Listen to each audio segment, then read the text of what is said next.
DeQuante's Devonte Lamar, the 34-year-old rapper better known to the world as Rich Homie Quan, had spent the previous night lying on the living room couch, never making his way to bed. According to his girlfriend Amber Williams, who had been his partner for years and the mother of two of his sons, he had been asleep there since the night before. She had seen him sprawled out, his tall frame taking up most of the couch, his head resting against a pillow that had long since lost its fluff. It wasn't unusual for him to crash on the couch after a long night of studio sessions, especially when he was deep in the throes of creating music or dealing with the emotional weight that came with his high-profile life. When Amber woke up that morning, the house was eerily quiet, save for the gentle hum of the air conditioning and the distant sounds of cars outside beginning their day. She rubbed her eyes and glanced at the clock, realizing she needed to get their son ready for school. She moved through the routine motions, making breakfast, packing a lunch, checking on homework, but her mind was only half present. She had assumed Quan was still asleep, his body exhausted from all the late nights he'd been pulling lately. She peeked into the living room and saw him there, lying just as he had been the night before. His body was covered with a light blanket that he often kicked off when he got too warm, his face partially hidden by his arm. She didn't think much of it. After all, he'd been working non-stop, preparing for his upcoming performance at Nick Cannon's Wild 'N Out and navigating the stress of his former bandmate Young Thug's trial. He needed his rest. Thinking he could use more sleep, she quietly draped another blanket over him, careful not to disturb his peaceful slumber. She watched him for a moment, her eyes tracing the familiar contours of his face, softened in the gentle light of the early morning. She thought of how hard he worked, not just for his career, but for their family, for their future. Sighing softly, she turned away and continued with the morning routine, getting their son off to school. The minutes ticked by, and as she busied herself with house chores, a nagging feeling began to creep into her mind. She realized that she hadn't seen him stir at all. Not a shift in his position, not the usual deep sigh he would let out when he rolled over in his sleep. With her anxiety growing, Amber decided to check on him once more. She approached the couch slowly, a sense of dread building in her chest. She called his name softly. Quan, baby. No answer. She called again, louder this time, but still nothing. A chill ran down her spine as she moved closer, noticing now how unnaturally still he was. She reached out and gently shook his shoulder, expecting him to grumble and groggily wave her off, but there was no response. A wave of panic surged through her veins. She quickly pressed her fingers against his neck, searching for a pulse. Her breath caught in her throat when she felt nothing but cold, unyielding skin.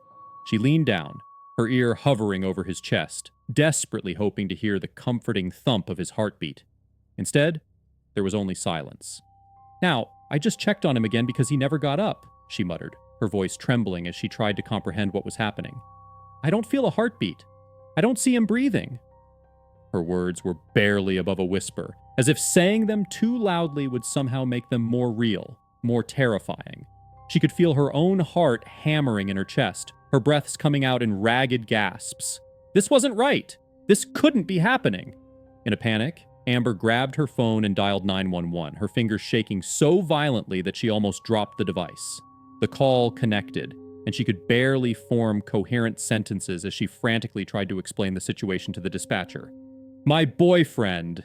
He's not breathing. I can't feel his heartbeat. You have to send someone right away," she pleaded, her voice cracking with desperation. Her words tumbled out in a torrent of fear and confusion, her mind racing faster than she could keep up with. "He's foaming at the mouth. Oh God, when I turned him over, he started foaming at the mouth." Her voice broke completely then, a raw, guttural sound that tore through the silence of the room. The dispatcher on the other end seemed to struggle to hear her at first, her voice distant and muddled through the haze of Amber's panic. Ma'am, please try to stay calm." "Is he breathing at all?" the dispatcher asked, trying to get a clear answer. Amber's breath hitched as she choked out, No, he's not breathing!" Her mind was spiraling, the reality of the situation crashing over her in waves. The dispatcher, her voice more urgent now, instructed Amber to lay Rich flat on his back on the floor and begin CPR. Amber's hands were trembling so badly that it took her a moment to comprehend the instructions. "He's not waking up!" she screamed. the words erupting from her in a high-pitched wail that was more animalistic than human. Tears blurred her vision as she tried to drag his heavy, unresponsive body onto the floor. She positioned herself over him, her hands placed shakily on his chest, and began to press down, counting out loud with each compression. 1, 2, 3. Come on, baby. Wake up. 4, 5, 6. She kept counting, her voice breaking with every number, her strength fading with each push. But nothing changed. His chest didn't rise, his eyes didn't flutter open. He remained still, cold, unmoving. Within minutes, that felt like hours, paramedics arrived at the scene. They swiftly took over, moving Amber aside with a mixture of urgency and compassion. She stumbled back, her body collapsing against the wall as she watched them work frantically, trying to revive him. Her whole world seemed to narrow to that moment. Every second, a stretched eternity of waiting and hoping for a miracle that she knew deep down wasn't coming. And then, after what felt like an eternity, she heard the words that shattered her very soul. "I'm sorry, ma'am. He's gone." Rich Homie Quan was pronounced dead right there in the living room of their home. The man who had captivated audiences with his raw lyrics, his unique voice, and his unyielding spirit was now gone, leaving behind Amber, their 2 sons, and 2 other children. A family that had been filled with music, laughter, and the promise of a bright future was now engulfed in silence and grief. Just a month shy of his 35th birthday, Quan was taken away, and the void he left behind was immeasurable.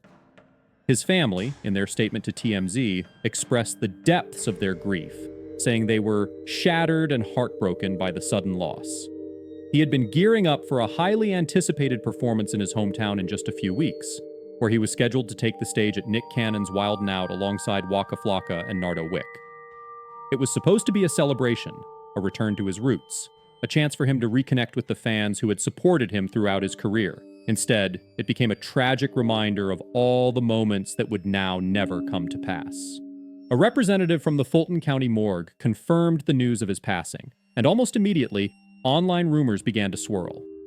Some musicians and fans speculated about a possible drug overdose, but his family remained tight-lipped, refusing to confirm any cause of death. The world of hip-hop was rocked by the news, and tributes began pouring in from all corners.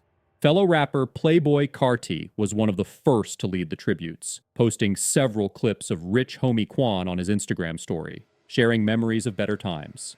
Others followed, sharing their grief, disbelief, and admiration for a man whose influence on the industry had been undeniable. Rich Homie Quan had first captured the public's attention in 2013 with his hit single Type of Way, a track that resonated with fans and critics alike, climbing to number 50 on the Billboard Top 100. He followed it with Flex, Ooh Ooh Ooh, and Ride Out, both of which cemented his place in the rap game. His work with Rich Gang, alongside Young Thug, as part of a Cash Money Records project, further solidified his reputation as one of Atlanta's rising stars. The New York Times had once described him as part of the city's new generation of rappers, those who were redefining what Southern rap could be. His latest single, Ah Chi, featuring 2 Chainz, showcased that he still had so much more to offer, that his journey was far from over. Yet, now that journey had come to an abrupt and tragic end. He had been preparing to testify in the trial of his former bandmate, Young Thug, real name Jeffrey Williams, who was facing charges related to street gang activities. It was yet another chapter in a life filled with highs and lows, triumphs and struggles. And now, all of it was over, leaving behind a trail of unanswered questions and a sea of mourning fans. As Amber sat there, numb and broken, surrounded by the chaos of emergency responders and the echoing silence of their home, she couldn't help but think about all the plans they had made that would now never be realized. The man she loved, the father of her children, the artist who had given his all to his music and his family, was gone.